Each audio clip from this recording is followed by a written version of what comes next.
جو حضرات باہر تشریف فرمائے ان سے مؤدبانہ التماس ہے فرش مجید پر تشریف لے مجلس کا آغاز آیت ربانی سننے جا رہا ہے. محمد و علیہ وسلم صلوات.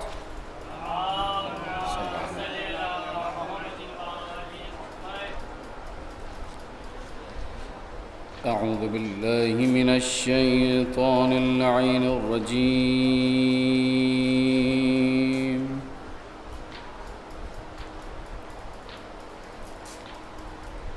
بسم اللہ الرحمن الرحیم.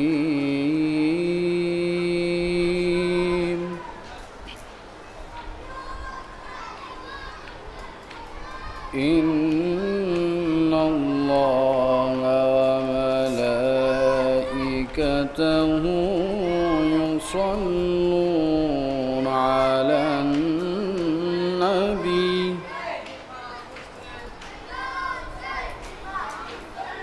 یا ایہا الذین آمنوا صلوا علیہ وسلموا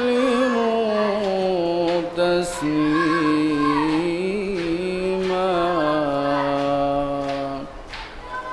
اللہم صل علی محمد وآل محمد وعجل فرجہ. بسم اللہ الرحمن الرحیم.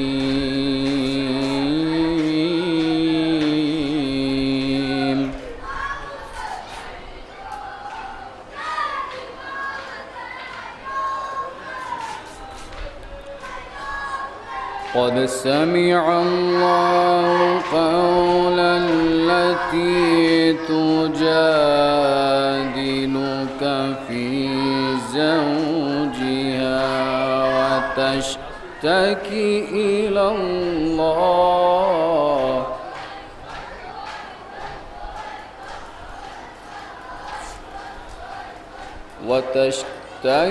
إلى الله والله يسمع تحاوركما.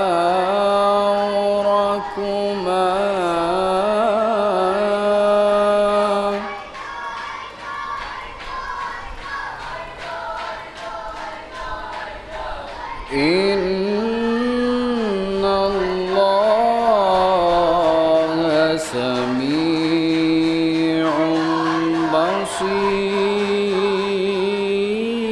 بصير.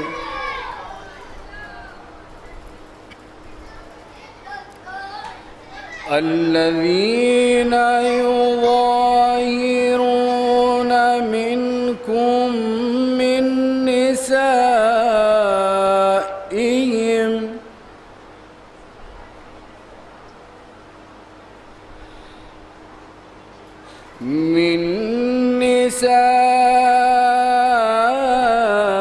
نسائهم ما هن أمهاتهم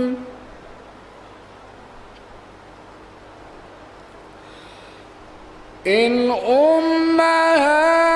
أمهاتهم إلا اللائي ولدنهم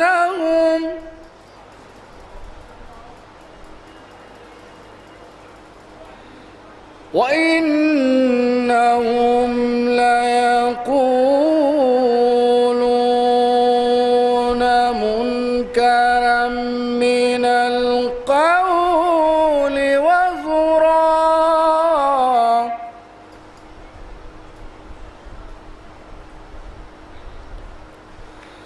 وإن الله لعفو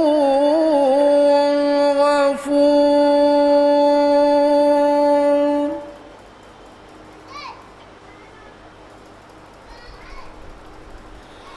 والذين يظاهرون من نسائهم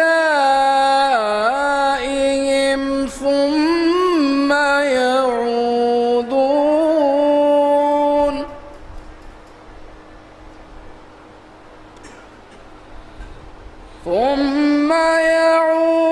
يعودون لما قالوا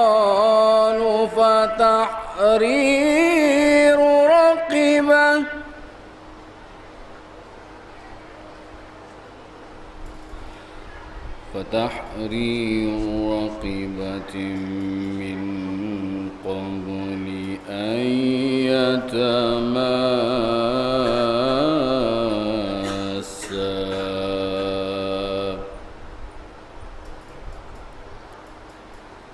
ذلكم توعظون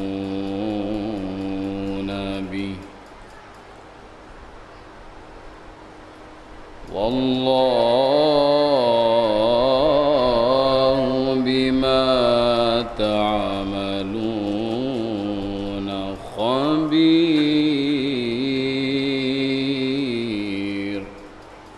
صدق الله العلي العظيم وصدق رسوله النبي الكريم.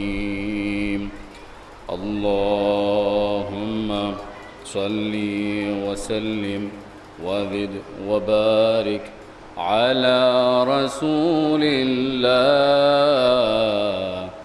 وآله الأطهار، على رسول الله وآله الأطهار. محمد وعلى آله الصلوات.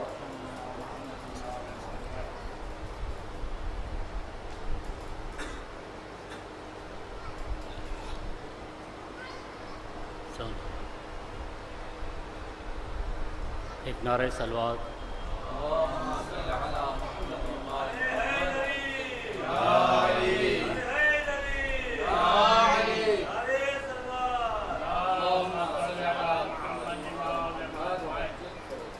یہ ایک سلام ہے. پانی، اس کا عنوان ہے پانی.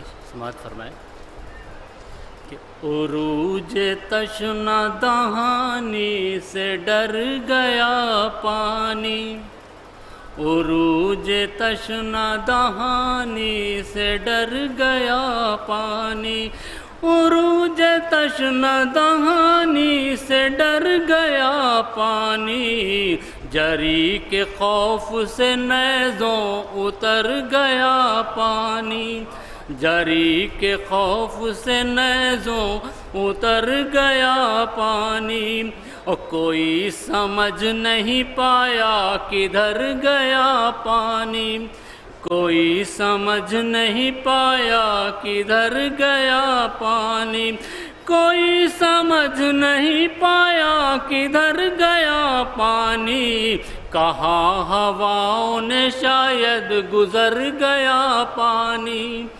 کہاں ہواؤں نے شاید گزر گیا پانی. شعر بھی دیکھیں.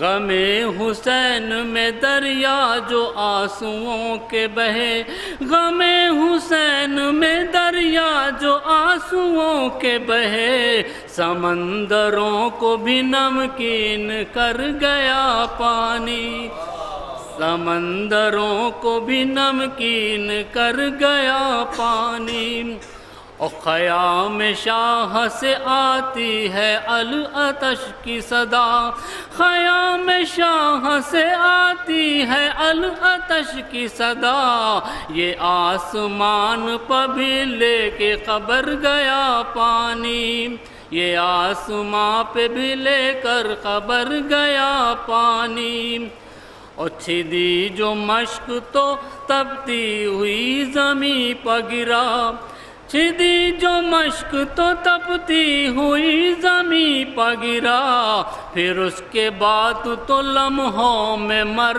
گیا پانی، پھر اس کے بعد تو لمحوں میں مر گیا پانی، یہ کیا غضب کیا پیاسا حسین تک نہ گیا، یہ کیا غضب کیا پیاسے حسین تک نہ گیا، جدھر نہ تھا کوئی پیاسا ادھر گیا پانی، جدھر نہ تھا کوئی پیاسا ادھر گیا پانی، اور تمہاری پیاس پر روؤں گا حشر تک اصغر، تمہاری پیاس پر روؤں گا حشر تک اصغر، باوقت عصر یہ اعلان کر گیا پانی، بوقت عصر یہ اعلان کر گیا پانی، اور طواف تربت غازی میں اب بھی اے مصروف، طواف تربت غازی میں اب بھی ہے مصروف، دہم کے بعد نہ پھر اپنے گھر گیا پانی، دہم کے بعد پھر نہ اپنے گھر گیا پانی، جو آئے غیر بھی روداد کربلا سننے، جو آئے غیر بھی روداد کربلا سننے، شموم ان کی بھی آنکھوں میں بھر گیا پانی، شموم ان کی بھی آنکھوں میں بھر گیا پانی۔ نعرہ صلوات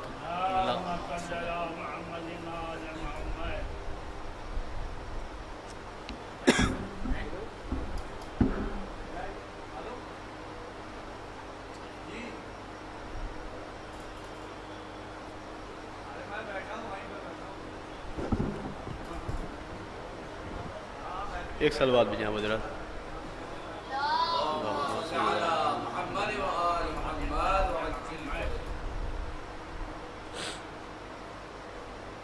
دو مطلع چند شعر۔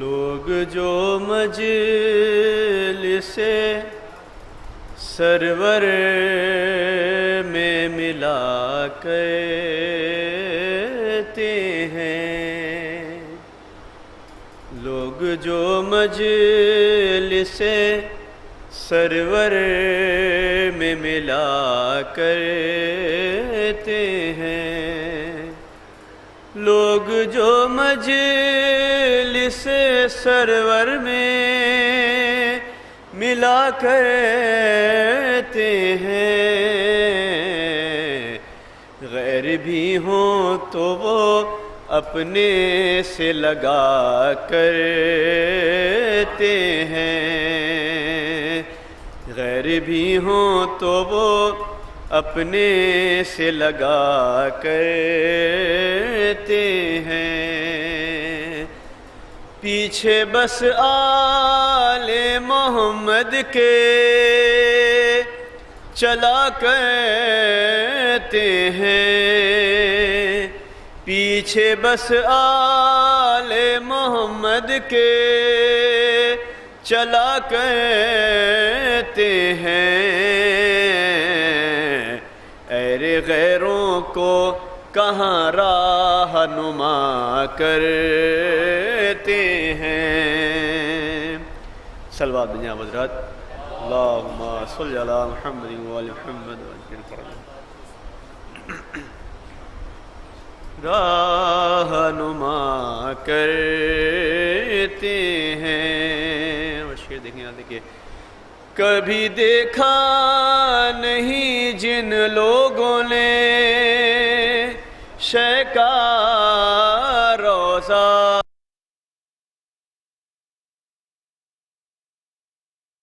لوگوں نے شے کا روضہ، بس وہی خلد میں جانے کی دعا کرتے ہیں۔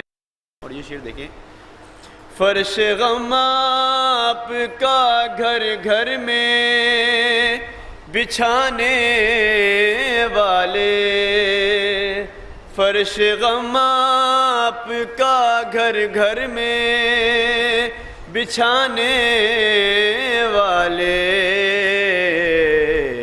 آج بھی نصرت شبیر کیا کرتے ہیں، آج بھی نصرت شبیر کیا کرتے ہیں، دل میں خیمہ جو لگایا ہے غم سرور کا، دل میں خیمہ جو لگایا ہے غم سرور کا،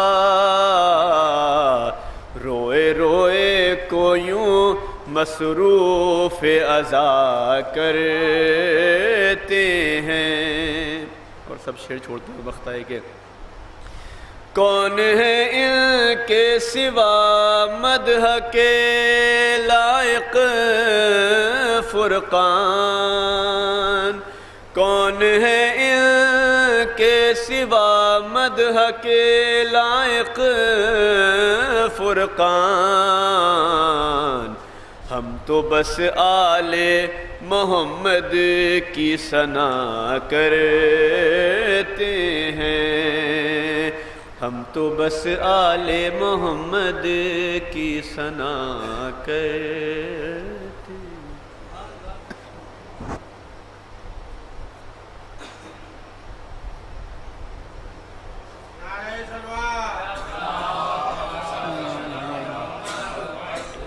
تمام مومن کرام کی خدمت میں گزارش ہے, روضہ کاظمین میں آپ حضرات جلد الفرش ادا پر تشریف لے آئے. مجلس کا آغاز ہو چکا ہے. ایک نعرہ صلوات بھیجیں حضرات.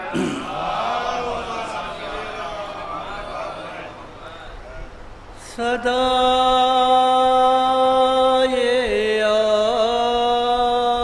آتی تھی زہرا کی رن میں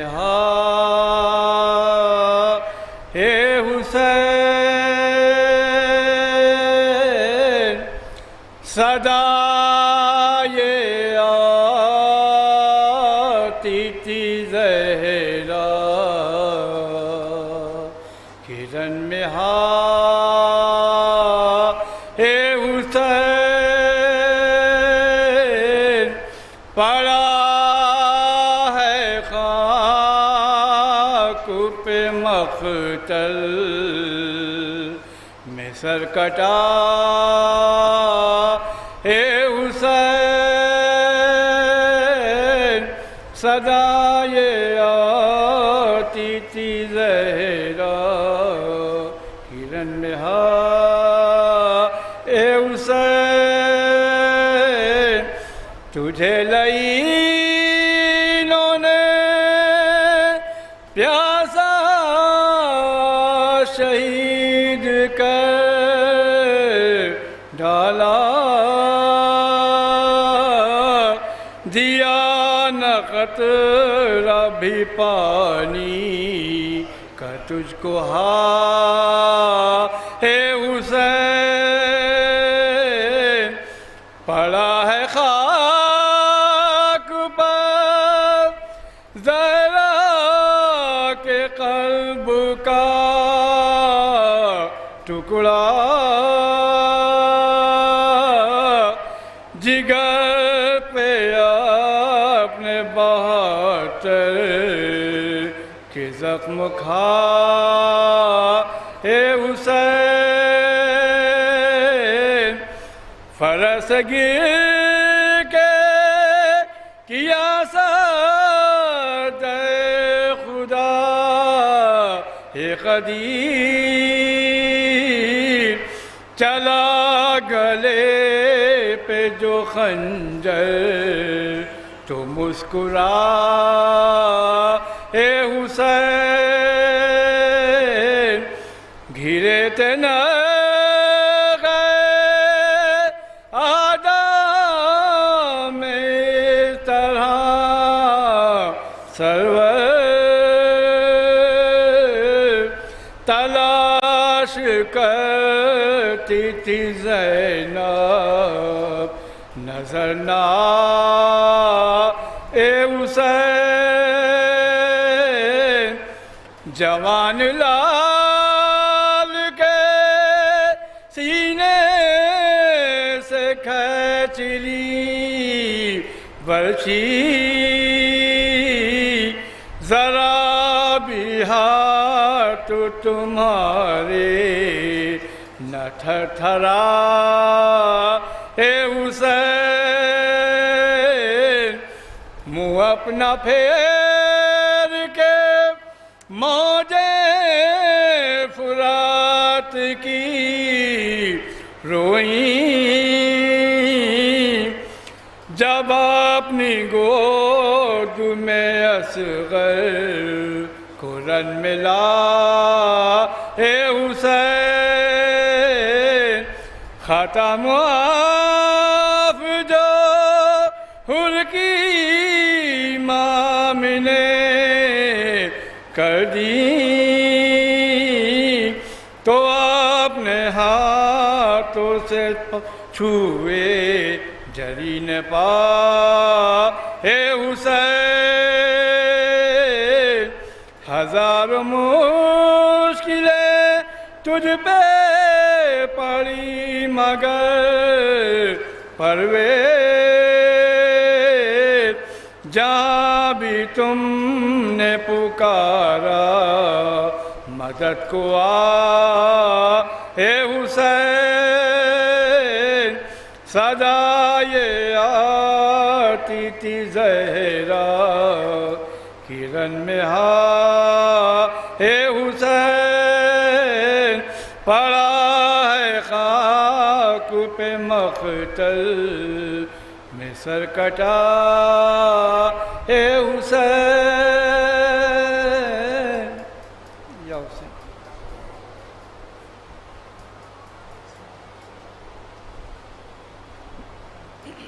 ایک نعرہ صلوات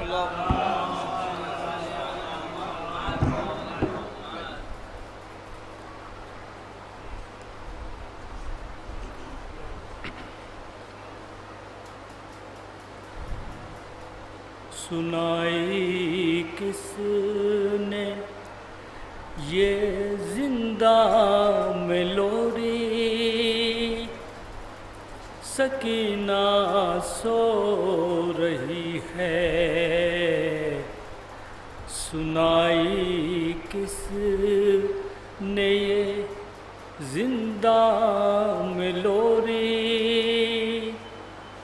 سکینہ سو رہی ہے خدا را زور سے بولے نہ کوئی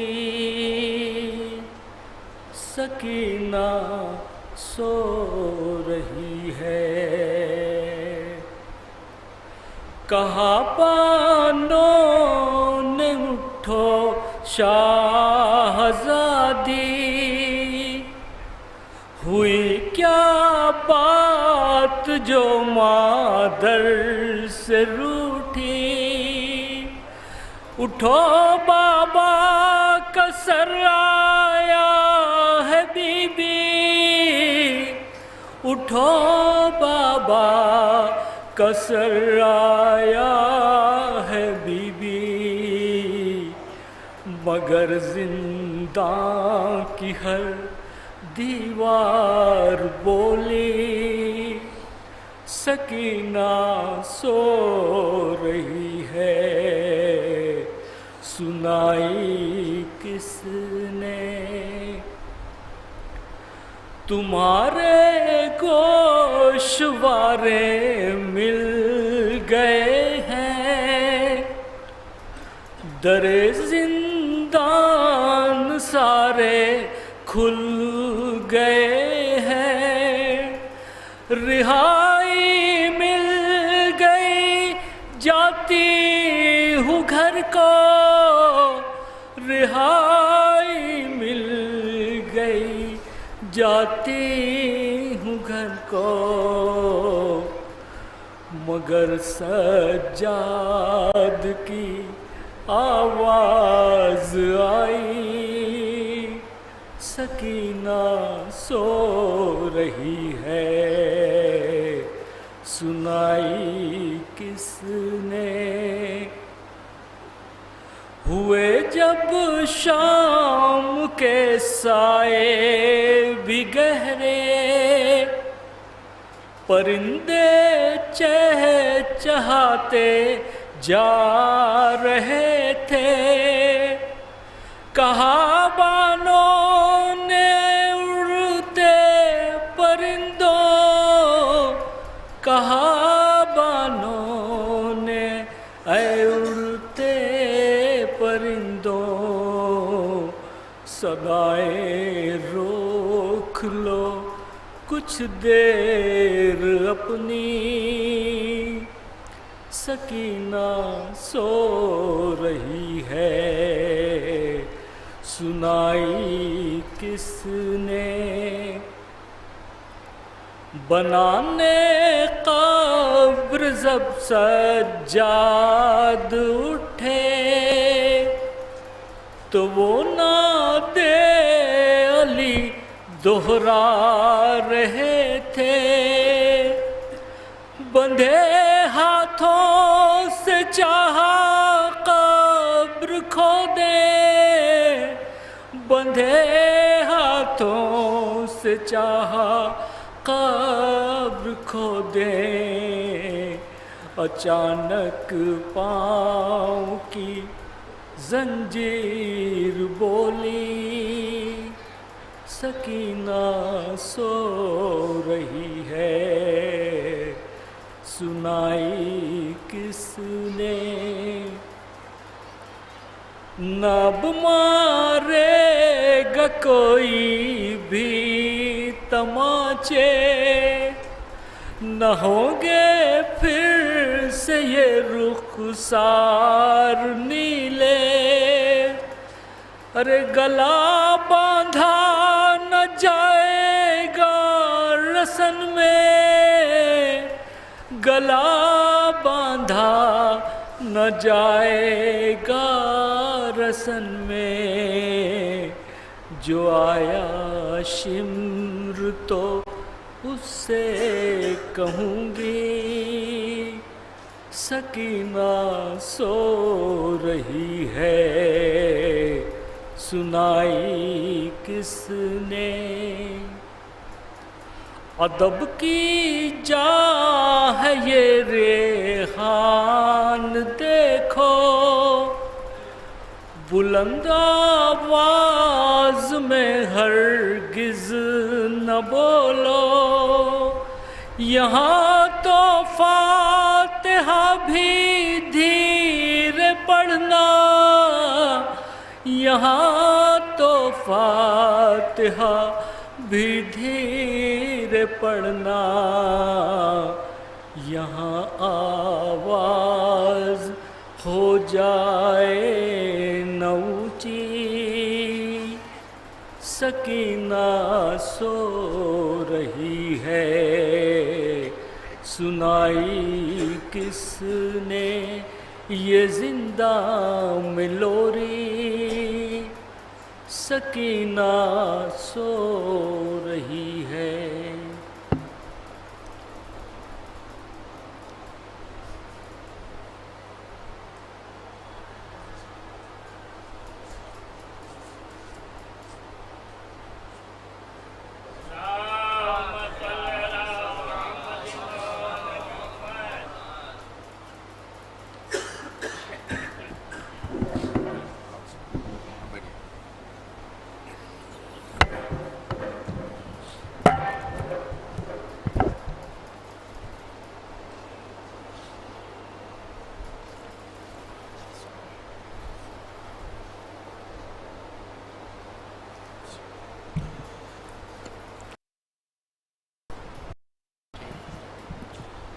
رحم اللہ من قرأ الفاتحہ۔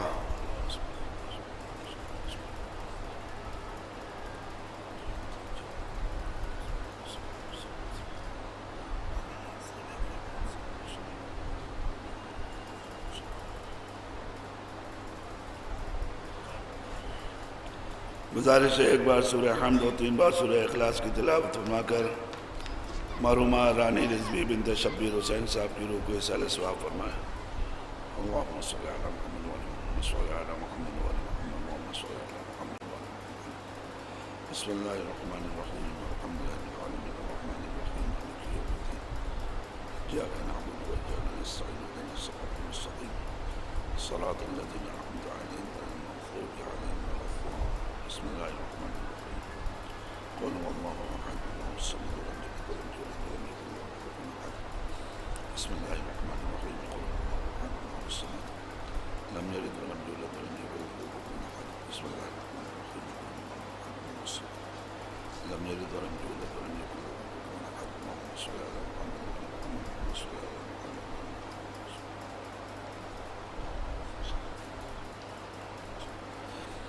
اپنے اپنے مرحومین کی روح کی خوشنودی کے لیے بلند آواز صلوات پڑھ لیں۔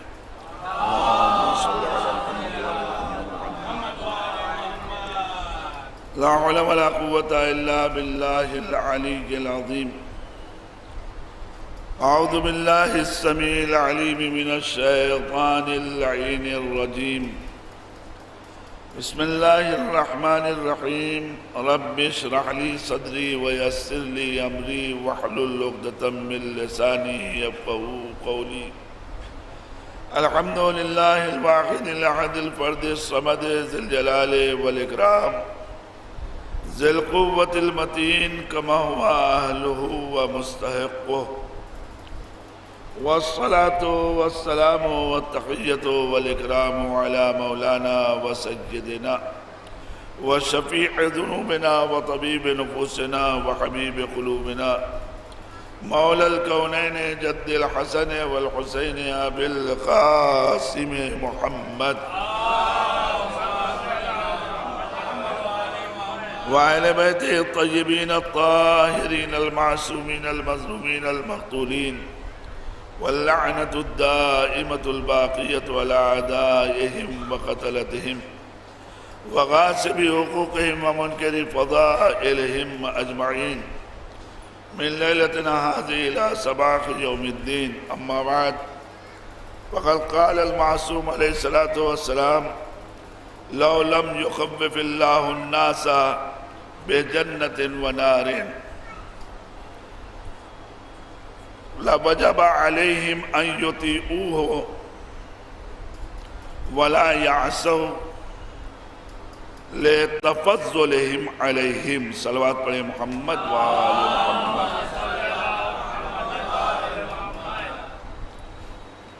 اِیصال ثواب کی مجلس ہے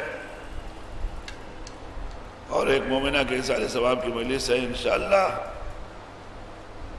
گفتگو اس ذیل میں ہوگی کہ کچھ ہم اپنے نفس کی اصلاح بھی کر سکیں اور ساتھ ہی میں اپنے جذبہ ایمانی کو کچھ فروغ بھی دے سکیں انشاءاللہ۔ میں نے اپنے اور آپ کے 8ویں امام کے قول کو عنوان سخن قرار دیا ہے، جس میں آپ یہ ارشاد فرما رہے ہیں کہ لو لم یخفف اللہ الناس، اگر اللہ نے انسانوں کو نہ ڈرایا ہوتا بجنت و نار، جنت کے ذریعے اور جہنم کے ذریعے، اگر جنت و جہنم کے ذریعے اللہ نے لوگوں کو نہ بھی ڈرایا ہوتا لوجب علیہم ان یطیعوہ، تو بھی ان انسانوں پر واجب تھا کہ اس کی فرما برداری کرتے رہتے، ولا یعصوا، اور اس کی نافرمانی ہرگز نہ کرتے۔ رسد کے پروردگار نے جنت اور جہنم بھی درمیان میں رکھ دیا کہ اب اسے دیکھ کے اطاعت کی طرف آ جاؤ اور نافرمانی سے رک جاؤ۔ لیکن عجیب ہے یہ بشر، عجیب ہے یہ انسان کہ جو اس بات کی طرف متوجہ ہی نہیں ہوتا۔ پروردگار کے اس حجت سے سوال کیجئے کہ آخر یہ آپ جو فرما رہے ہیں لَوَجَبَ عَلَيْهِمْ، ان کے اوپر واجب تھا یطیعوہ، وہ اس اللہ کی اطاعت کرتے، وَلَا یعصوا، اور اس کی نافرمانی نہ کرتے۔ کیوں؟ کس وجہ سے؟ آخر کیوں اطاعت کرتے رہتے اور نافرمانی نہ کرتے؟ وجہ کیا ہے؟ فرمایا معصوم نے لِتَفَضُّلِهِمْ عَلَيْهِمْ، اس لیے کہ اس پروردگار عالم نے ان کے اوپر ہمیشہ احسان ہی کیا ہے۔ ہر لمحہ ان کے اوپر پروردگار نے احسان کیا ہے، نعمتیں عطا کی ہیں، کچھ اللہ نے ان کے لیے روکا نہیں ہے۔ یہ جس چیز کے مستحق نہیں بھی تھے تو قدرت نے وہ بھی انہیں عطا کیا ہے۔ تو جو پروردگار انہیں بغیر استحقاق کے چیزیں دے رہا ہو، کیا وہ اس قابل نہیں ہے کہ اس کی اطاعت کی جائے؟ کیا وہ اس قابل نہیں ہے کہ اس کی نافرمانی سے رکا جائے؟ تیرے صدقے پروردگار عالم نے جنت اور جہنم بھی رکھ دیا۔ میں نے کہا مولا اس جنت و جہنم کے رکھنے کی کیا ضرورت تھی؟ جب بات احسان کی ہے تو ظاہر ہے کہ اللہ نے بہت بڑے احسانات ہم پر کیے ہیں۔ سب سے بڑا احسان اس کا یہ ہے کہ اس نے ہم کو نعمت وجود عطا کیا۔ اگر وہ نہ دیتا تو ہم ہوتے کہاں؟ پھر نعمت وجود دے کے بھی اس نے ہمیں تنہا نہیں چھوڑ دیا، بلکہ ہماری زندگی کے جتنے اسباب تھے وہ سب فراہم کیا۔ بلکہ یوں کہہ دیں کہ اس معبود نے ہمارے پاس غرض بعد میں پیدا کی، ہماری غرض کی ضرورتوں کو پہلے عطا کر دیا۔ اس پروردگار عالم نے رہنے کے لیے زمین کا انتظام پہلے کیا، سر چھپانے کے لیے آسمان کا انتظام پہلے کیا۔ ہمیں پیاس کا احساس بعد میں ہوا ہے، پانی کا انتظام پہلے کیا۔ ہمیں بھوک کا احساس بعد میں ہوا ہے، رزق کا اہتمام اس نے پہلے کیا۔ تو ہر قدم پہ اس پروردگار عالم نے ہم پر نعمتیں رکھی، ہر قدم پہ اس پروردگار عالم نے ہم پر کرم کیا۔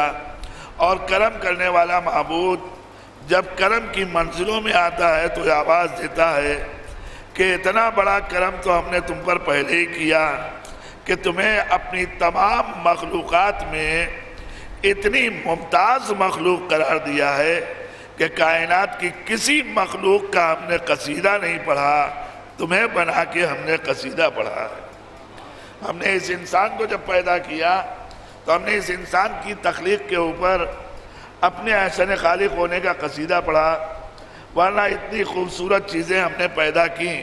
ہم نے کبھی یہ نہیں کہا کہ فتبارک اللہ احسن الخالقین۔ آسمان بنائے، چاند بنائے، دریا بنائے، پہاڑ بنائے، سب کچھ میں نے بنایا، لیکن کسی چیز کو بنا کے ہم نے نہیں کہا کہ بابرکت ہے وہ اللہ کی جو بہترین خلق کرنے والا ہے۔ مگر جب انسان کو بنایا تو ہم نے کہا فتبارک اللہ احسن الخالقین، بابرکت ہے وہ اللہ کی جو پیدا کرنے والوں میں سب سے اچھا ہے، سب سے عمدہ خالق ہے۔ تو یہ انسان کے لیے کرم نہیں ہے تو کیا ہے؟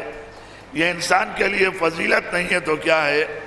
ہم نے تمام مخلوقات میں جمادات، نباتات، حیوانات، ان سب سے بلند و بالا انسان کو بنایا، اور اتنا بلند و بالا بنایا کہ ہم نے دیگر تمام مخلوقات کو جو کچھ دینا تھا دے دیا۔ انہیں نفس نامیہ دیا، نفس نباتیہ دیا، نفس حیوانیہ دیا، یہ ساری چیزیں ہم نے عطا کیا۔ نطق کی صلاحیت دی، وہیں سے شعور دیا، وہیں اسے عقل دیا، وہیں اس میں اپنی روح بھوکی۔ اب اس امتاز کو پہچانو کہ کتنا ممتاز ہم نے اس انسان کو بنایا ہے۔ اسی لیے معصوم کہہ رہے ہیں کہ اگر اللہ نے جنت و جہنم نہ بھی ایک ٹافی کی لالچ دیجئے، دیکھیں کام کرنے کے لیے تیار، ذرا سا آپ گھور کے دیکھ لیے، کام کرنے کے لیے تیار۔ یعنی اس کا مقصد یہ ہے کہ فطرت انسانی بھی یہ ہے کہ خوف ہو تو کام کرے گا، شوق ہو تو کام کرے گا۔ قدرت نے یہی تو چاہا تھا کہ انسان عبادت کی طرف آ جائے، لہذا اسے جنت کا شوق بھی دے دیا، جہنم کا خوف بھی دے دیا۔ ایک صلوات پڑھیے محمد۔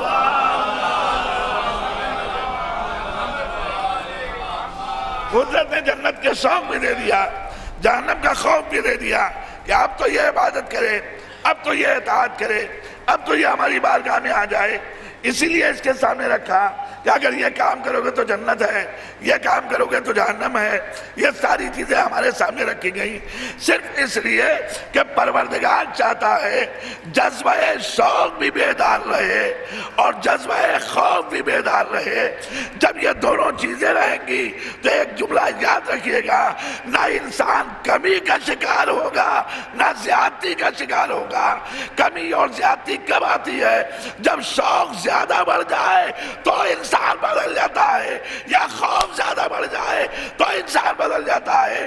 اسی لیے اللہ نے اپنے نبی کو بشیر بھی بنایا، نذیر بھی بنایا ہے۔ ایک صلوات پڑھیے محمد۔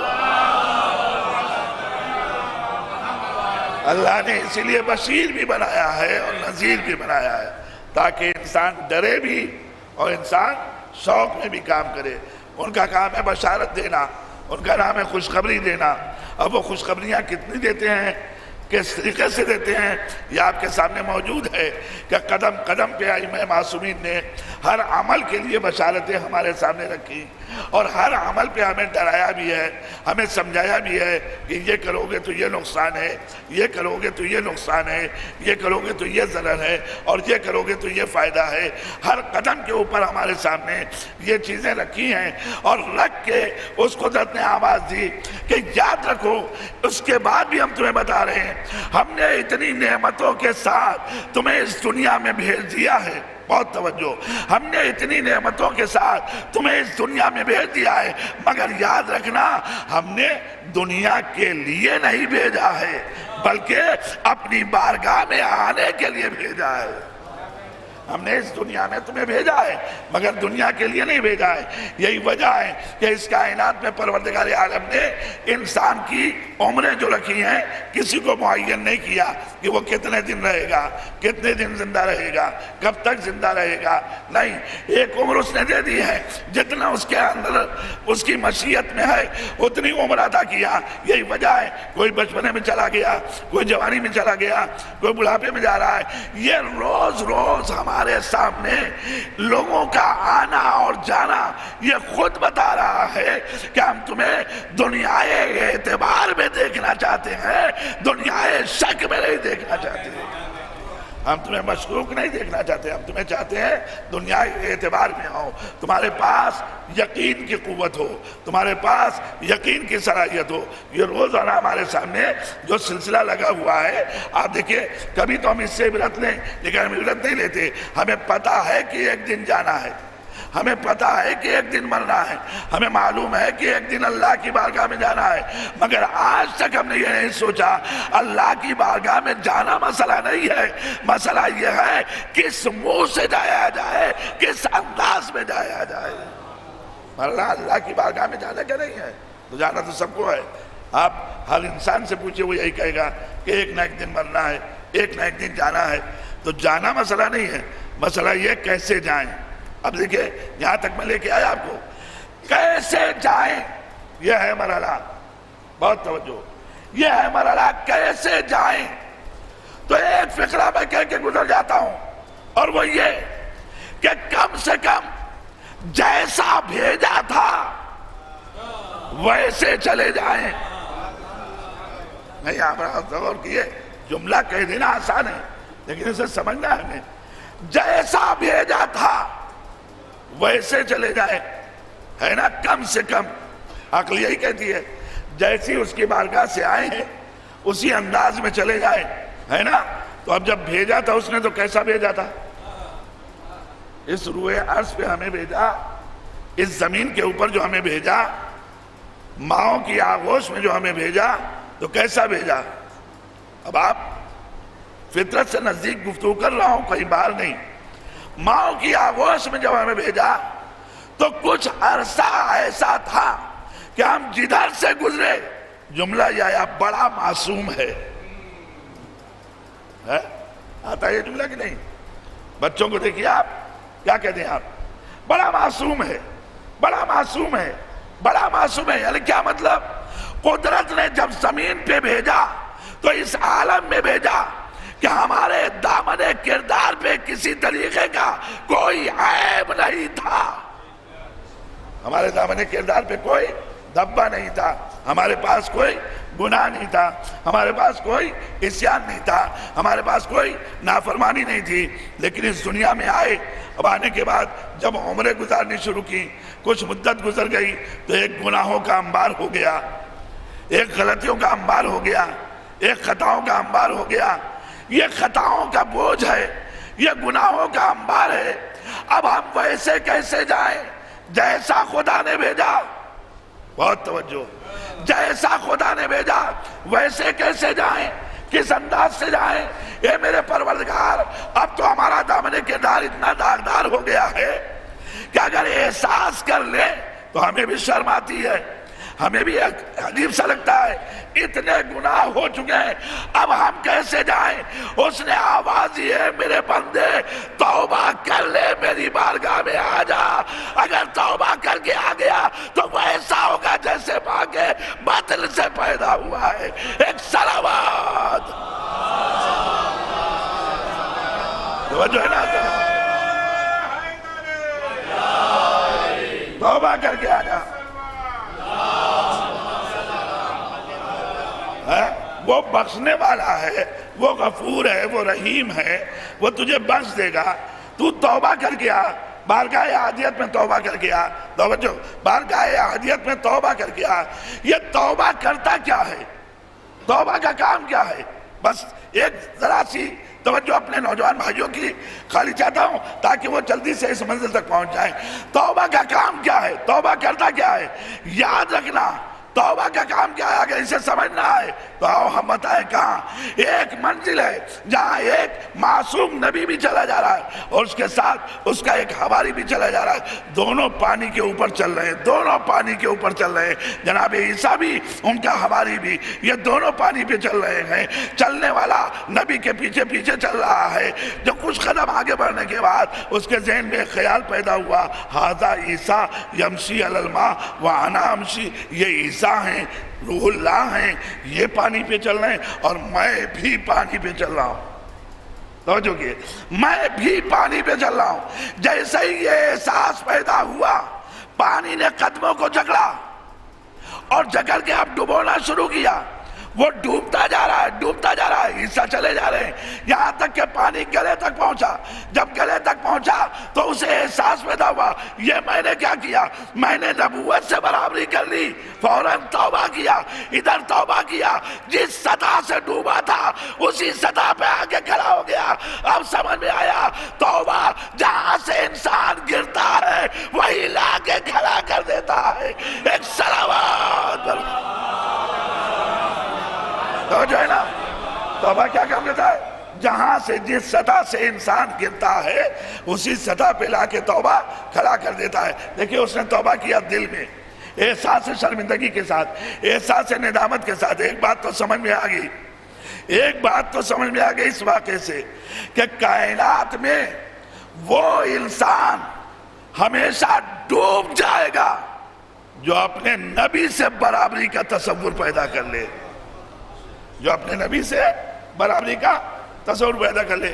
اب وہ کیسے مسلمان ہیں جو یہ جملہ اکثر کہتے ہیں، ارے ہم ہی جیسے تو ہیں، ہم ہی جیسے تو ہیں، نبوت سے برابری۔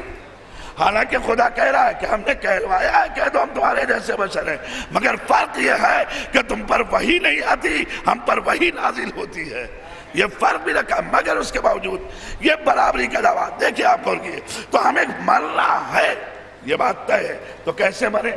پہلا مرحلہ آیا توبہ کر کے مرے۔ بس ذرا سا جملوں کو ملانا ہے مجھے، آپ خود کیف لیں گے عزیزان محترم۔ تو توبہ کر کے مر جاؤ تو جیسے آئے تھے ویسے ہی جانے والے ہو جاؤ گے، جیسے آئے تھے ویسے ہی جانے والے ہو جاؤ گے۔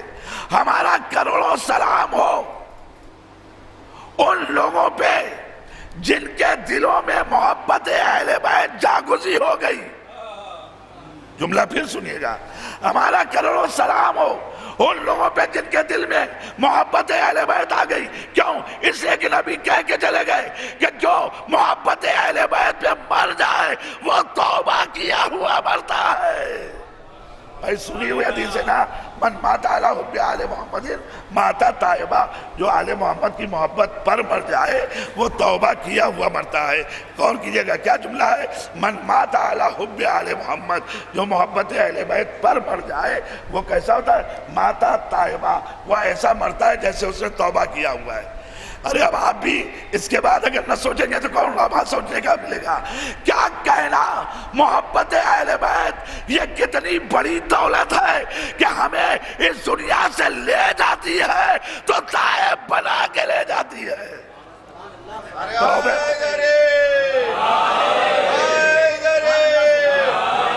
ہمیں محبت اہل بیت، ہمیں محبت اہل بیت لے جاتی ہے تو کہاں لے جاتی ہے؟ توبہ کے ساتھ لے جاتی ہے۔ یعنی عجیب بات ہے، کتنی بڑی نعمت پروردگار عالم نے ہمیں دیا ہے، بنام محبت اہل بیت۔ اگر اس کے اوپر، مگر شرط کیا ہے؟ بہت توجہ، شرط کیا ہے؟ شرط یہ ہے کہ جینا فقط کافی نہیں ہے، مرنا ہے محبت اہل بیت پہ، مرنا ہے محبت اہل بیت پہ۔ دم نکلے تو محبت اہل بیت پر نکلے۔ اب اس کی گارنٹی کون لے گا کہ دم نکلے تو محبت اہل بیت پر نکلے؟ کوئی ہے گارنٹی؟ بتائیے کہ ہمارا دم محبت اہل بیت پر ہی نکلے گا؟ بہت توجہ، ہم خوش رہتے ہیں کہ ہم تو نام علی لے لے کے جی رہے ہیں، ہم تو ذکر اہل بیت کر کر کے جی رہے ہیں، کیا کہنا ہے، یہ ہم خوش رہتے ہیں۔ بے شک یاد رکھیے یہ کمال ہے کہ ہم جیئیں محبت اہل بیت کے اوپر، ہم جیئیں محبت حسین کے اوپر، ہم ذکر اہل بیت کرتے رہے، کمال ہے بے شک۔ لیکن یہ کمال کس چیز کا ہے؟ بہت توجہ، یہ کمال کس چیز کا ہے؟ یہ کمال اس کا ہے کہ اگر اس محبت کے ساتھ عمل کرتے جا رہے ہو تو یہ عمل کا کمال ہے، تمہارا کمال نہیں ہے۔ یہ تمہارے عمل کا کمال ہے کہ تمہارے عمل کو کمال ملتا جائے گا۔ ظاہر کہ نماز کمال کی منزل پہ پہنچے گی کب؟ محبت اہل بیت کے سائے میں۔ روزہ کمال کی منزل تک پہنچے گا کب؟ محبت اہل بیت کے سائے میں۔ تو زندگی میں جتنی دیر ہم محبت کر رہے ہیں، یہ محبت کیا کرتی ہے؟ یہ محبت ہمارے عمل کو کمال تک پہنچاتی ہے، ہمارے عمل کو نقائص سے دور کرتی ہے۔ جب محبت اہل بیت پہ ہم جیتے ہیں تو جو عمل کرتے ہیں اس عمل میں کمال پیدا ہوتا ہے، کیونکہ حب علی میں کیا ہے، حب اہل بیت میں کیا ہے، لہذا اس عمل کی قیمت ہے۔ ورنہ اگر قیمت نہ ہوتی تو نبی یہ کیوں کہتے کہ اگر کوئی انسان ساری رات عبادت کرتا رہے، سارے دن روزہ رکھتا رہے، تمام عمر حج کرتا رہے، تمام عمر صدقہ کرتا رہے اور مابین مقام کعبہ اسے موت آ جائے، مگر یہ علی اگر تمہاری محبت اس کے دل میں نہیں ہے تو اس کے سارے اعمال اس کے منہ پہ دے مارے جائیں گے، اس کا عمل قبول نہیں ہوگا۔ اس کا مقصد یہ کہ خدا قبول کرتا ہے تو محبت اہل بیت کے سائے میں قبول کرتا ہے، خدا عمل اگر قبول کرتا ہے تو الفت اہل بیت میں قبول کرتا ہے۔ تو الحمدللہ ہم الفت اہل بیت میں رہتے ہوئے جتنا عمل کرتے جائیں ہمارا سارا عمل مقبول ہوتا جائے گا، ہوتا جائے گا، ہوتا جائے گا۔ مگر ایک بات یاد رکھیے گا، مرحلہ یہ ہے کہ جیتے رہے تو ہنر پایا، بڑا درجہ پایا، بڑا مقام پایا، مگر آخر وقت میں اگر وہاں سے پھر گئے، اگر وہاں سے منحرف ہو گئے، اگر وہاں سے ہم نے رخ موڑ لیا تو پھر ہماری کیفیت کیا ہوگی؟ آپ یاد رکھیے گا، اسی دن کے لیے تاریخ میں اللہ نے یہ واقعے ہمارے سامنے رکھ دیے کہ یاد رکھو جینا ہے اور مرنا ہے تو میسم بن کے جینا، میسم بن کے مرنا، ابو ذر بن کے جینا، ابو ذر بن کے مرنا۔ جینا ہے تو اس انداز سے، لیکن یاد رکھو اگر ایسا کیا تم نے کہ جیتے رہے اور مرتے وقت ابن ملجم بن گئے، مرتے وقت شاذ بن گئے، مرتے وقت اشاذ بن گئے، تو یاد رکھنا کہ ان کا اور ان کا فرق یہ ہے کہ وہ کامیاب جا رہے ہیں، یہ ایک خسارے میں جا رہے ہیں۔ ایک صلوات بہت توجہ سے، اس لیے کہ اصل شے کیا ہے جو ہمارے پاس مرتے دم رہے، مرتے دم محبت۔ اور میں نے کبھی یہ جملہ بھی کہا ہے، قرآن کا مطالبہ ہے ہم سے، قرآن کا مطالبہ ہے ہم سے کیا؟ وَلَا تَمُوتُنَّ إِلَّا وَأَنْتُمْ مُسْلِمُونَ، خبردار مرنا نہیں، خبردار مرنا نہیں۔ اور ہمارے اختیار میں ہے، ہمارے اختیار میں ہے؟ نہیں، ہمارے اختیار میں نہیں ہے۔ دیکھو قرآن کیا کہہ رہا ہے، وَلَا تَمُوتُنَّ، دیکھو ہرگز مرنا نہیں مگر إِلَّا وَأَنْتُمْ مُسْلِمُونَ، تمہیں مرنا ہے تو حالت اسلام پر مرنا، دم نکلے تو حالت اسلام پر نکلے، ٹھیک؟ دم نکلے تو حالت اسلام پر نکلے، یہ قرآن کہہ رہا ہے ہم سے، خبردار مرنا نہیں مگر اگر مرنا تو حالت اسلام پہ۔ اب ایک بات مجھے بتائیے، دنیا میں کتنے مسلمان ہیں؟ کون ایسا نہیں ہے کہ جو دعوی اسلام نہ کرے؟ ہر طرف تو دعوی اسلام ہے، وہابی، حنفی، سلفی جتنے ہیں یہ سب کے سب سبھی تو دعوے دار ہیں نا کہ اسلام ہمارے پاس ہے۔ اسلام ہمارے پاس ہے، اسلام ہمارے پاس ہے، یہ سب دعوے دار ہیں، تو کیا یہ مر نہیں رہے ہیں؟ مر تو رہے ہیں نا، تو مر رہے ہیں تو مسلمان مر رہے ہیں نا، بتائیے بھائی، بڑی حیرت سے آپ دیکھ رہے ہیں، مر رہے ہیں تو مسلمان مر رہے ہیں نا، حالت اسلام پر مر رہے ہیں، تو اس کا مطلب یہ سب ناجی ہے، سب کی نجات ہے، اسے کہ سب کی پسندیدہ موت ہو گئی نا۔ اللہ نے یہ تو کہا ہے مرنا تو حالت اسلام پہ، تو جب حالت اسلام پہ سب مر رہے ہیں تو اس کا مطلب یہ ہے کہ یہ اللہ کی پسندیدہ موت ہے، سب کی موت اللہ کی پسندیدہ۔ مان لیں گے آپ؟ کوئی عقل مند ماننے کو تیار نہیں ہوگا، کوئی عقل والا ماننے کو تیار نہیں ہوگا کہ جتنے مر رہے ہیں حالت اسلام پہ ان سب کو کہہ دیا جائے کہ یہ اللہ کی پسندیدہ موت مر رہے ہیں۔ تو اب یہ کیسے طے کیا جائے کہ کون سے اسلام پہ مرا جائے کہ پروردگار کے نزدیک وہ موت محبوب موت ہو، پسندیدہ موت ہو، اس کی رضا والی موت ہو؟ کون سے اسلام کو اپنایا جائے؟ کیسے طے ہو کہ وہ کون سا اسلام ہے کہ جس پہ دم نکلے تو یہ اللہ کی پسندیدہ موت ہوگی، رضایت والی موت ہوگی؟ کیسے پتا چلے؟ خدا کی قسم جملہ سننا، آج تک یہ مسئلہ حل نہ ہو پاتا اگر کربلا میں یہ معاملہ سامنے نہ آ جاتا۔ کیوں؟ اسے کہ کربلا میں دونوں طرف اسلام، ادھر بھی اسلام ادھر بھی اسلام، حسین کی طرف بھی نماز، یزید کی طرف بھی نماز، حسین کی طرف بھی تلاوت، یزید کی طرف بھی تلاوت، دیکھ رہے ہیں نا؟ ساری چیزیں وہی تھی کہ نہیں تھی نا؟ غور کیے گا، تھی، سب وہی تھی۔ اب یہ کیسے طے ہو کہ اللہ کو پسندیدہ موت کون سی ہے؟ بھائی اسی دن کے لیے خدا نے ایک فقرہ کا، اے نفس مطمئنہ پلٹ کر آ جا میری طرف، اے نفس مطمئنہ میری طرف پلٹ کر آ جا۔ حسین سے یہ جملہ خطاب کر کے یہ بتا دیا تھا جو اسلام اللہ کو پسند ہے وہ حسین والا اسلام ہے، جو اسلام اللہ کو پسند ہے وہ حسین والا اسلام۔ تو اب یہ جملہ تو مجھے کہنا چاہیے نا کہ قرآن کہہ رہا ہے وَلَا تَمُوتُنَّ إِلَّا وَأَنْتُمْ مُسْلِمُونَ، خبردار مرنا نہیں مگر تم حالت اسلام پہ لفظ بدل دو، خبردار مرنا نہیں جب تک حسینی نہ بن جانا۔ ایک صلوات ہے نا، حسینی نہ بن جانا، اس وقت تک خبردار مرنا نہیں۔ تو آپ دیکھیں اگر اللہ نے ہمارے سامنے جنت و جہنم نہ رکھا ہوتا تو بھی ہمارے اوپر واجب تھا کہ ہم اس کی اطاعت کریں۔ یہ 8ویں امام کا فرمان ہے کہ لوگوں کے اوپر واجب تھا کہ وہ اس کی اطاعت کریں۔ اگر اللہ نے جنت و جہنم سے ہمارے سامنے مسئلہ حل نہ کیا ہوتا تو بھی ہمارے اوپر واجب تھا، لیکن اس خدا نے جنت و جہنم بھی رکھا، جنت و جہنم بھی رکھا۔ اب اس کا مقصد یہ ہے کہ جنت اور جہنم یہ دو چیزیں دی گئی ہیں کائے کے لیے؟ ایک جگہ شوق ہے، ایک جگہ خوف ہے۔ اسی کو ذرا سا لفظ بدل دوں تو ایک جگہ خوف ہے، ایک جگہ رجا یعنی امید ہے۔ ایک طرف امید ہے، ایک طرف خوف ڈر ہے، یہ دو چیزیں۔ جب تک بندہ امید اور رجا کے درمیان رہتا ہے اس وقت تک بندہ راہ سے بے راہ نہیں ہو پاتا، اور جس دن اس کی امید ٹوٹ جائے، جس دن اس کی آرزو ٹوٹ جائے، امید ٹوٹ جائے، اسی دن دیکھ لیے۔ اب جو آپ نے دیکھا ہی ہوگا اکثر و بیشتر کہ مانگتے مانگتے خدا سے تک گئے، اما اتنے دن سے مانگ رہے مل ہی نہیں رہا ہے، اب کیا؟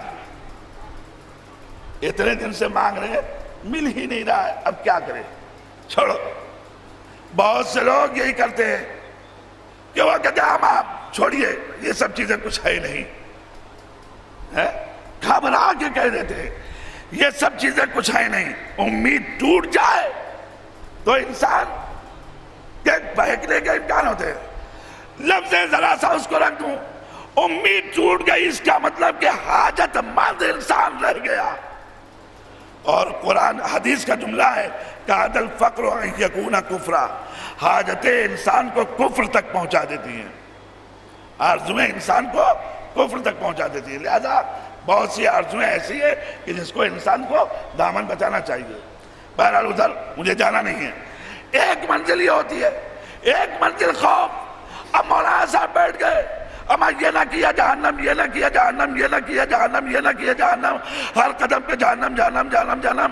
وہ سن لگا اما جب جہنم میں جانا ہی ہے تو اب کچھ کرنے کی کیا ضرورت ہے، اب کوئی عمل کرنے کی کیا ضرورت ہے؟ اتنا جہنم جہنم ڈرا رہے، اتنا جہنم جہنم ڈرا رہے۔ اسی لیے معصومین نے ایک فقرہ کہا، واعظ وہ ہے جو امید بھی زندہ رکھے اور خوف بھی زندہ رکھے، نہ امید ختم ہونے دے نہ خوف ختم ہونے دے۔ واعظ وہ ہے۔ اس کا مقصد علماء سے پروردگار عالم نے جو چیز چاہا ہے، نہ اتنا ڈرا دو کہ بے خوف ہو جائے اور نہ اتنا شوق دلا دو اب صاحب اتنی سستی جنت ہم نے کر دیا، جب اس کے بعد انہوں نے کہا ضرورت ہی کیا ہے، یہ تو ہمارے باپ کی جاگیر ہے، ہمیں ملنی ہی ملنی ہے، تو اب کچھ کرنے کی ضرورت نہیں ہے۔ کہا نہیں، خبردار۔ آل محمد نے کہا ہماری محبت کے بھروسے بیٹھ کے عمل سے بے نیاز نہ ہو جانا، ہماری محبت کے بھروسے بیٹھ کے عمل سے بے نیاز نہ ہو جانا، نہیں، ہماری محبت عمل میں رمق پیدا کرنے کے لیے ہے، عمل سے روکنے کے لیے نہیں ہے۔ اور یہ بھی کہیے کہ ہم صاحب جنت کی لالچ میں عمل کیوں کریں، جہنم کے خوف سے عمل نہ کیوں کریں؟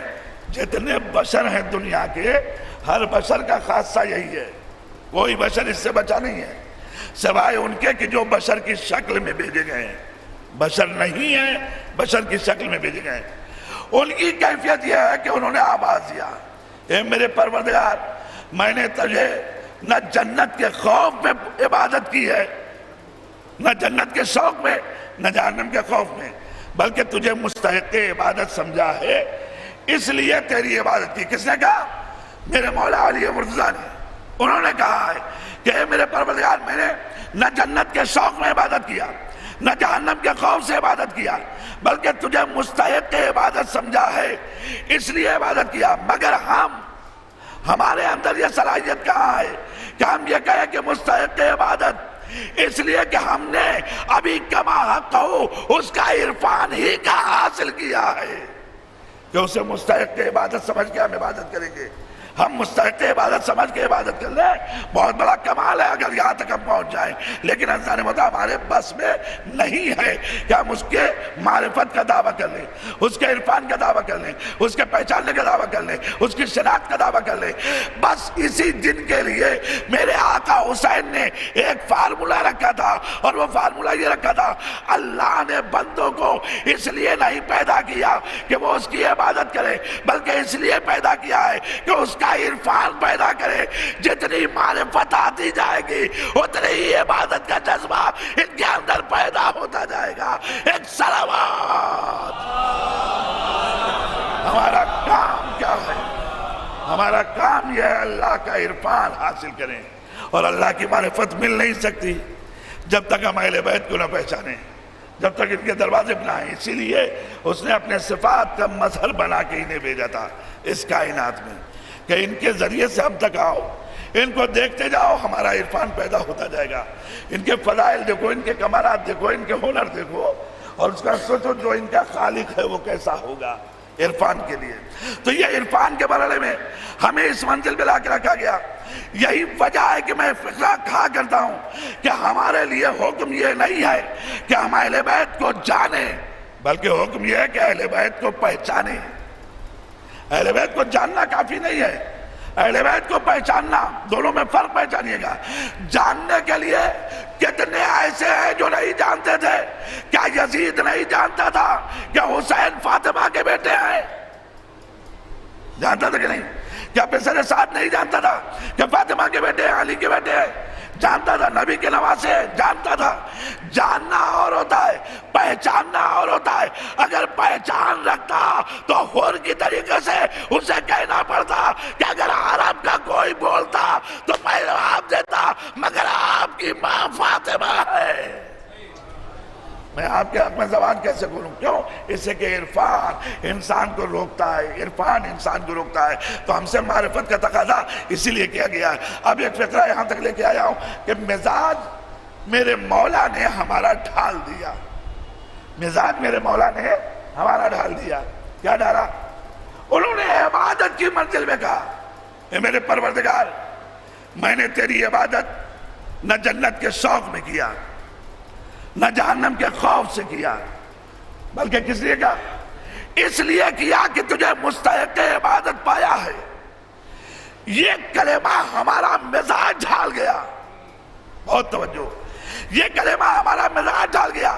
ہم بھی دست ادب جوڑ کر بارگاہ حسین میں کہتے ہیں اے مولا، ہم نے آپ کی عزاداری نہ کسی شوق میں کیا ہے نہ کسی خوف میں کیا ہے، ہم آپ کو مستحق عزا سمجھتے ہیں۔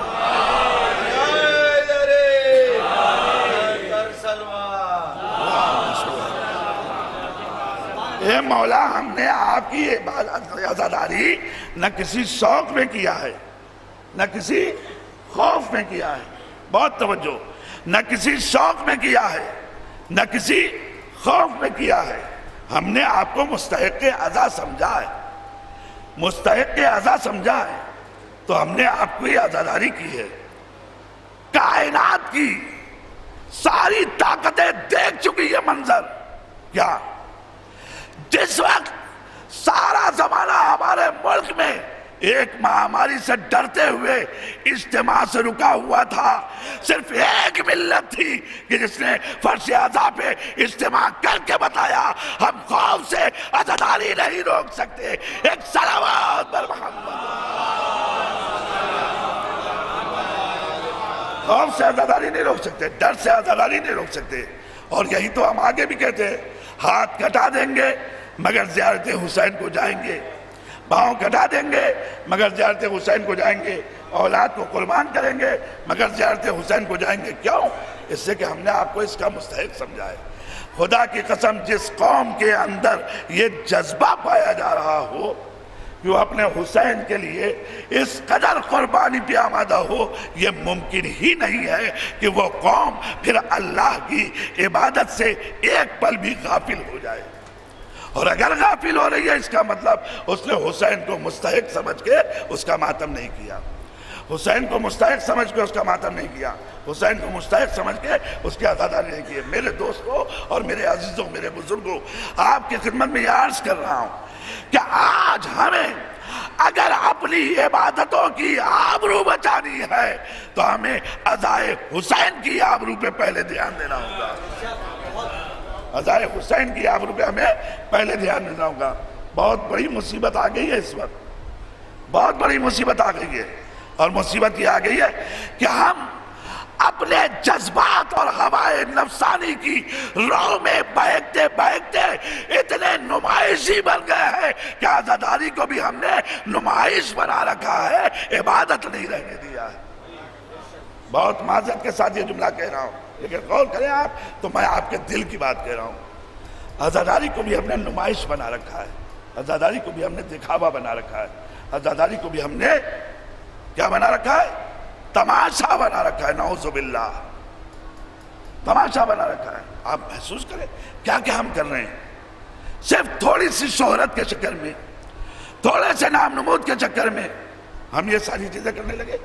کچھ تو سوچیں ہم کہ ہم کیا کر رہے ہیں۔ جس عزاداری کا تقدس اتنا تھا، توجہ کیے گا، جس عزاداری کا تقدس اتنا تھا کہ اگر کم تھی مگر دور دور سے لوگوں کو آنے پہ مجبور کر دیا کرتی تھی، آج وہ عزاداری اتنی تیز میڈیا کے اوپر، سوشل میڈیا کے اوپر لا کے رکھ دی گئی ہے کہ اب گھروں سے نکلنا بھی آدمی کے لیے بہت آسکت کا سبب بن گیا ہے۔ کیوں آگے؟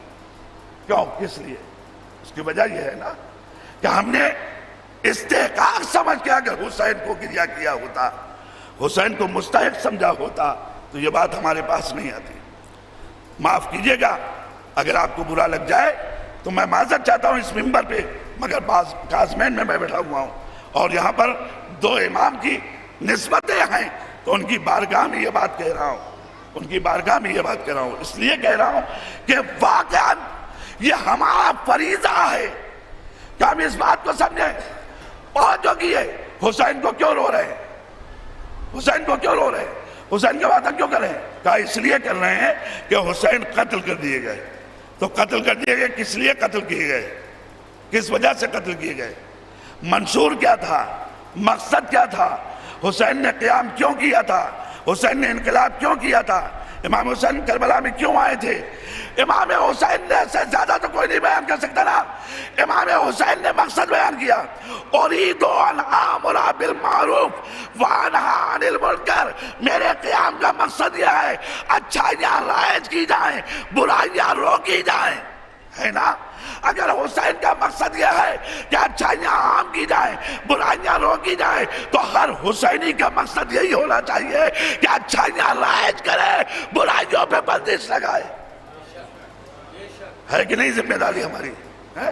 یہ کب ہوگا؟ جب ہم آپ کو مستحق سمجھیں گے، جب ہم کو مستحق اعزا سمجھیں گے۔ لوگ سمجھتے ہیں کہ امر بالمعروف خالی مولانا کی ذمہ داری ہے، خالی عالم دین کی ذمہ داری ہے۔ بھائی 10 فروع دین جو ہمارے اوپر عائد کیے گئے ہیں، وہ کس کے اوپر عائد کیے گئے؟ ہر بالغ کے اوپر، ہر عاقل کے اوپر، ہر بالغ کے اوپر فروع دین۔ آپ جانتے ہیں نماز، روزہ، حج، زکوٰۃ، خمس، جہاد، اسی میں امر بالمعروف نہی عن المنکر، تبرع، یہ سب ہے۔ تو یہ سب ہم پر عائد کیے گئے نا، ایک ایک فرد پہ عائد کیے گئے، ایک ایک فرد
ہمیں وہ چاہیے جو قربان کرنے کے لیے آمادہ ہوں.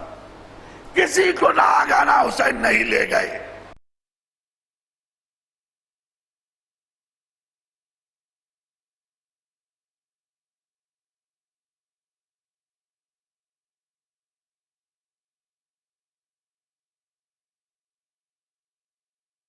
ثابت ہو کہ حسین سب کو آگاہانہ لے گئے.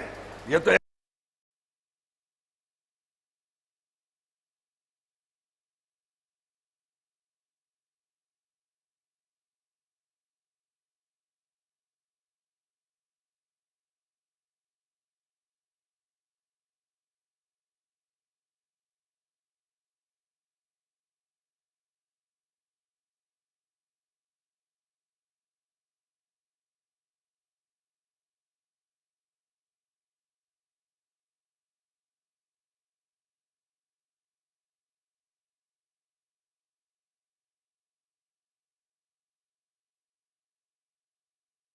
ماں کے آگے چھوڑ کے بہن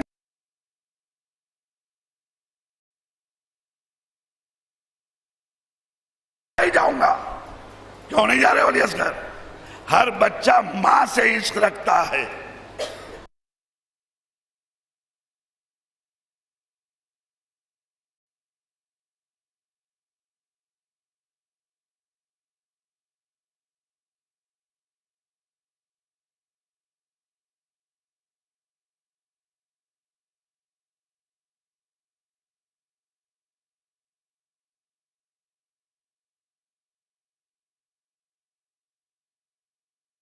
جیسے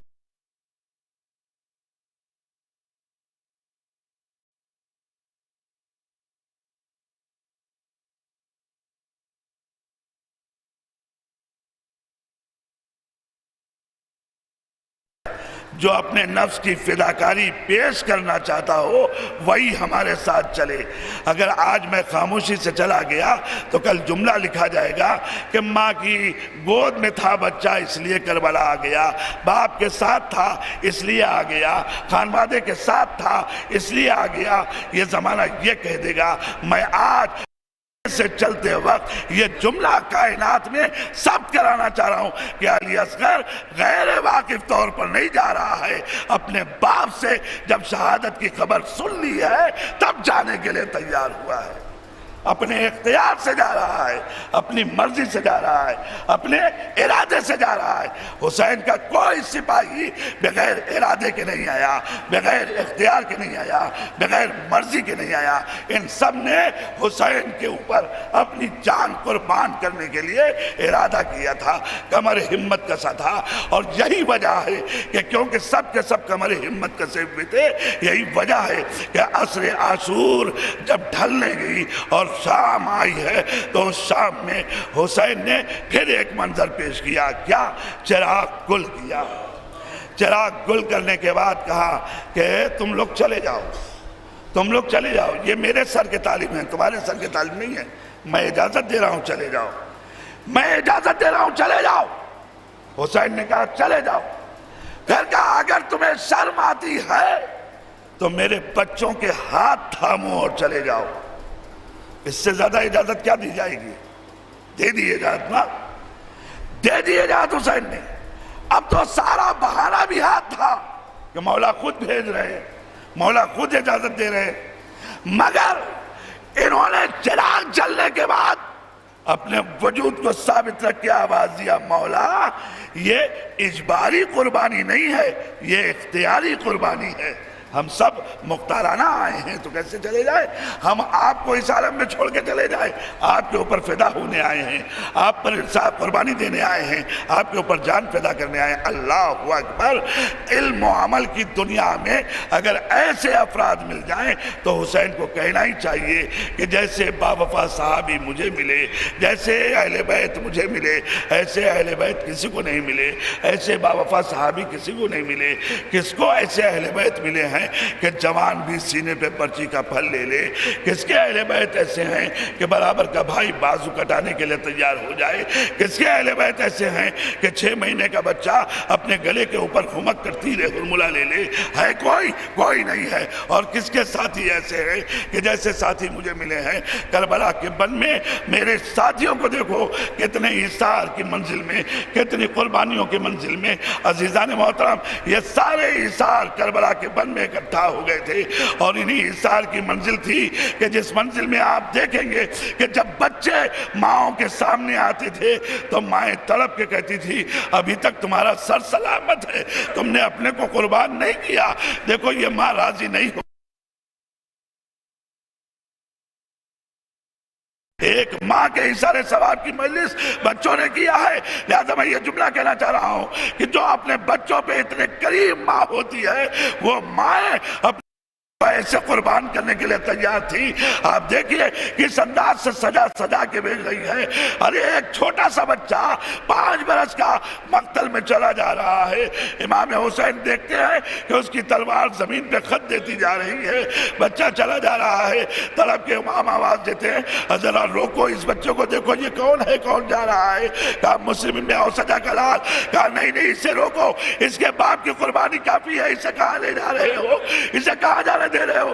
ایک مرتبہ وہ کہتا ہے کہ مولا یہ تلوار میری ماں ہی نے باندھا ہے، میری ماں نے کہا ہے کہ تم میری طرف سے پھر قربان ہو جاؤ۔ اللہ اللہ دیکھ رہے ہیں، یہ جذبہ ہے ماؤں کا۔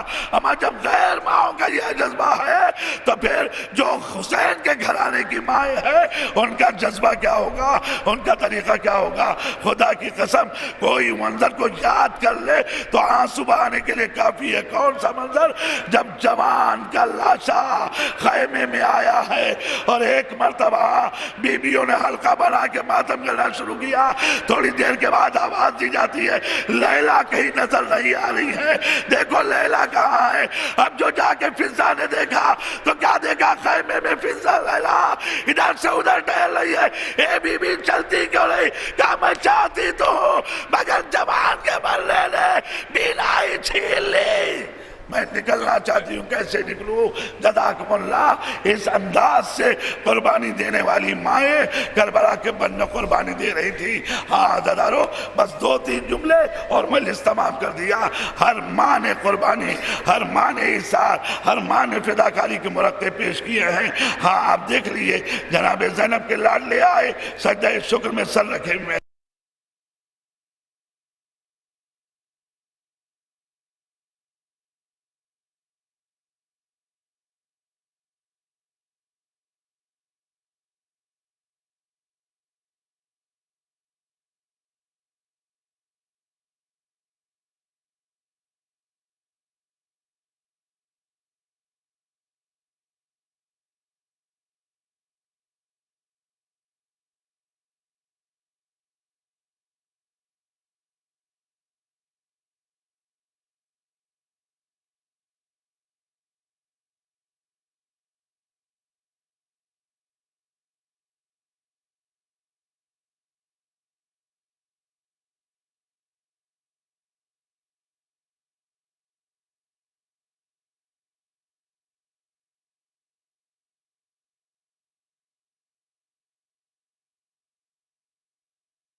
وبالها وبنيها والسر المستودع فيها پروردگار تجھے واسطہ آتی ہے لیلا کہیں نظر نہیں آ رہی ہے. دیکھو لیلا کہاں ہے. اب جو جا کے فضا نے دیکھا تو کیا دیکھا؟ خیمے میں فضا. لیلا ادھر سے ادھر ٹہل رہی ہے. اے بی بی چلتی کیوں رہی؟ کیا میں چاہتی تو مگر جوان کے بدلے نے گیلائی چھین لی. میں نکلنا چاہتی ہوں. کیسے نکلوں؟ جزاکم اللہ. اس انداز سے قربانی دینے والی مائیں کربلا کے بن میں قربانی دے رہی تھی.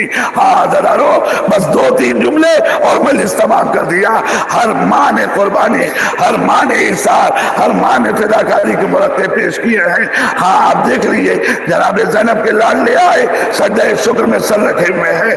بچوں کی طرف متوجہ بعد میں ہوئی ہے، پہلے سجدہ شکر کیا ہے. فروا نے ابراہیم القاسم کے پاؤں ٹکڑوں کو دیکھا ہے مگر کیا عالم ہے، سجدے میں سر رکھ دیا.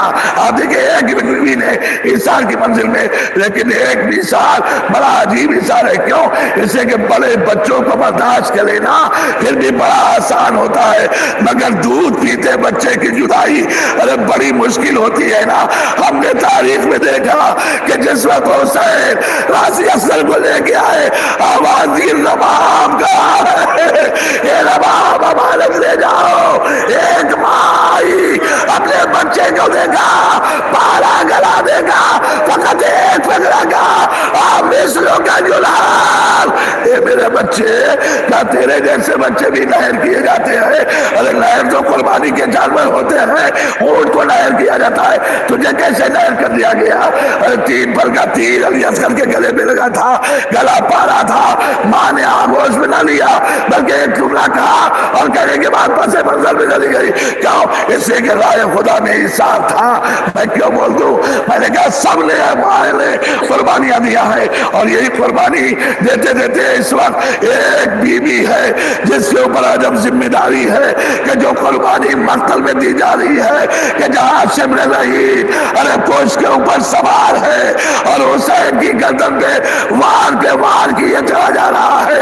ایک بی بی دیکھ رہی ہے تلے زینبیہ سے کری ہوئی آواز دی اللہ غربتا، میرا لال میرا حسین مارا جا رہا ہے، میرا ماجایا مارا جا رہا ہے.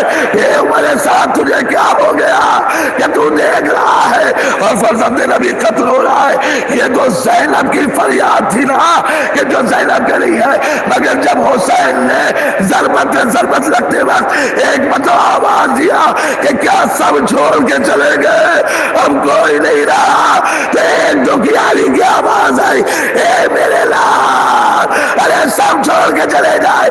جس نے چکی پیس کے مارا ہے وہ ماں کیسے چلی جائے؟ ارے ظالم تیرا سر لیے ہے.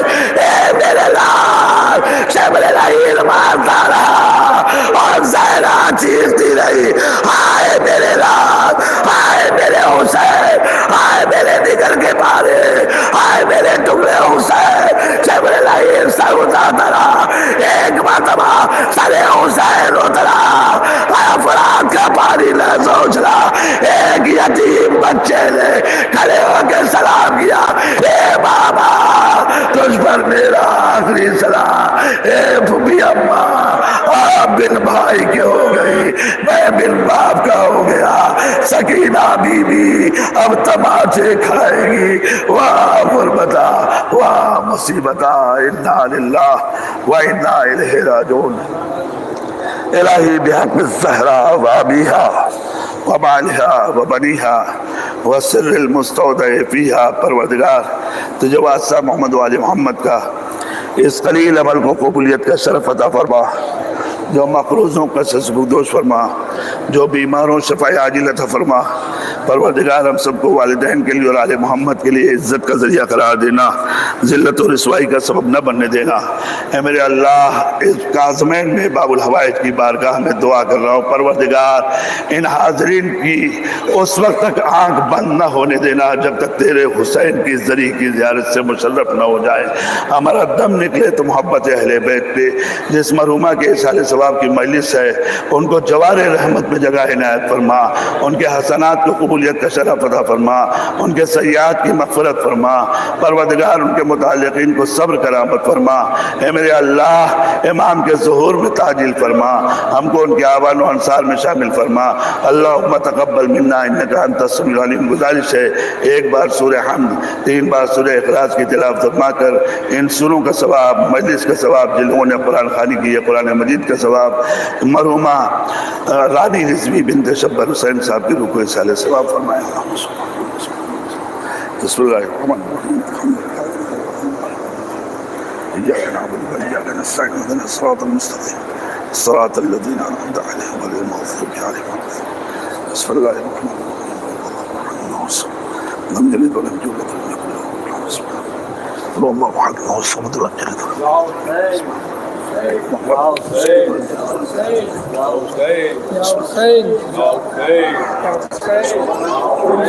سبب ذلك اليد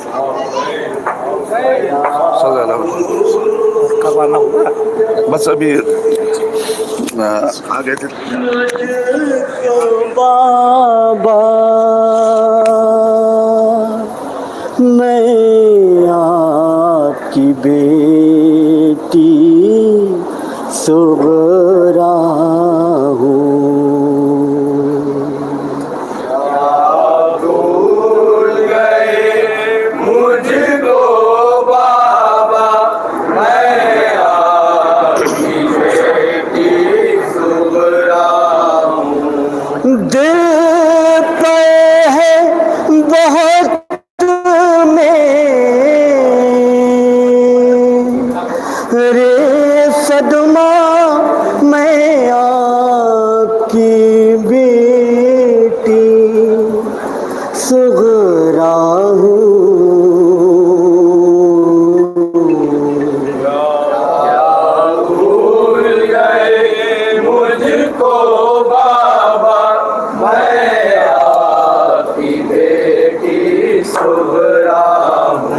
کیا یوں ہی بھلاتا ہے کوئی غربت میں رلاتا ہے کوئی، کیا یوں ہی بھلاتا ہے کوئی غربت میں رلاتا ہے کوئی، جا کر نہ کوئی بھی خط لکھا میں آپ کی بیٹی صغرا ہوں، کیا بھول گئے مجھ کو بابا میں آپ کی بیٹی صغرا ہوں، کب راتوں کو میں سوتی ہوں میں یاد میں سب کی روتی ہوں، کب راتوں کو میں سوتی ہوں میں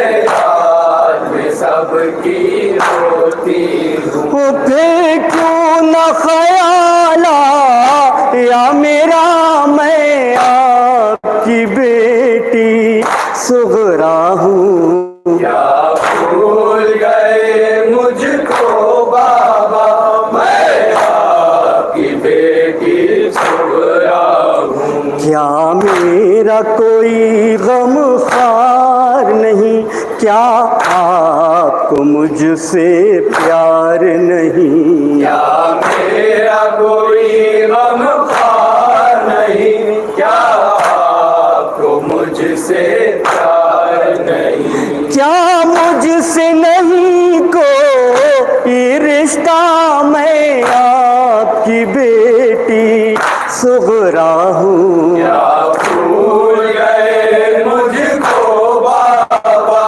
میں آپ کی بیٹی صغرا ہوں، وہ ساری محبت کی باتیں اور لائی ہوئی وہ سوغاتیں، وہ ساری محبت کی باتیں اور لائی ہوئی وہ سوغاتیں، جب سوچتی ہوں دل ہے کہتا میں آپ کی بیٹی صغرا ہوں، کیا بھول گئے مجھ کو بابا میں آپ کی بیٹی صغرا